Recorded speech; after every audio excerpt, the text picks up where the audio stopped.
સુરત એસટીની 580 વધારાની હોળી સ્પેશિયલ બસો દોડશે। 27 ફેબ્રુઆરીથી 2 માર્ચ સુધી આ જિલ્લામાં જવા એક્સ્ટ્રા બસ મળી રહેશે। જાણો સંપૂર્ણ ભાવ। હોળી ધૂળેટીના આગામી તહેવારોમાં રત્ન કલાકારો અને શ્રમજીવીઓના વતન ગમન માટે સુરત એસટી વિભાગ દ્વારા દર વર્ષની જેમ આ વર્ષે પણ ભવ્ય આયોજન કરાયું છે। મુસાફરોની ભારે ભીડને ધ્યાનમાં રાખીને તારીખ 27 ફેબ્રુઆરીથી 2 માર્ચ 2026 દરમિયાન કુલ 580 જેટલી એક્સ્ટ્રા બસોનું સંચાલન કરવાનો નિર્ણય લેવામાં આવ્યો છે। મુસાફરોની સુવિધા માટે સુરતના વિવિધ વિસ્તારોમાંથી બસોનું સંચાલન થશે। બપોરે 4 કલાકથી રાત્રે 10 કલાક સુધી બસનું સંચાલન કરવામાં આવશે।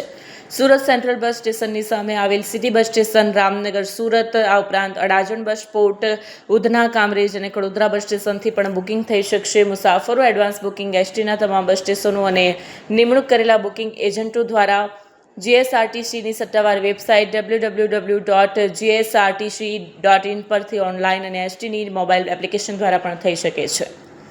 સુરત એસટી વિભાગીય નિયામક પીબી ગુર્જરે જણાવ્યું છે કે બસો મુખ્યત્વે ગોધરા, ઝાલોદ, દાહોદ, લુણાવાડા, છોટાઉદેપુર અને કવાંટ તરફ જશે।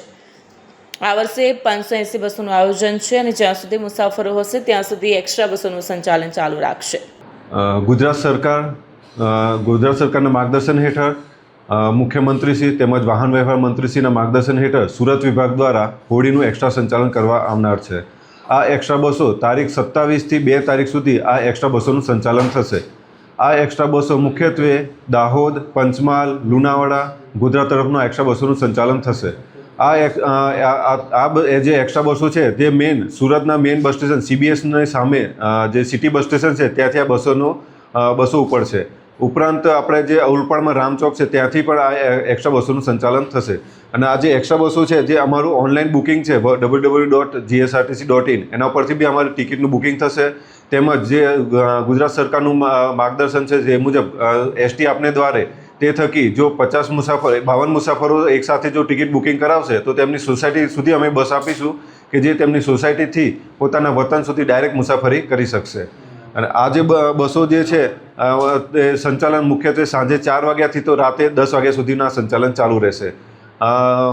જો ભાડું જોઈએ તો એસટી નિગમના જે નિયમ મુજબનું જ ભાડું વસૂલાત કરવામાં આવશે। દાહોદનું છે 350 રૂપિયા, ઝાલોદના 355 રૂપિયા, ગોધરા 305 રૂપિયા, લુણાવાડા 330 રૂપિયા, છોટાઉદેપુર 315 રૂપિયા। જે નિયત કરેલું જે ભાડું છે એ મુજબનું ભાડું વસૂલવામાં આવશે।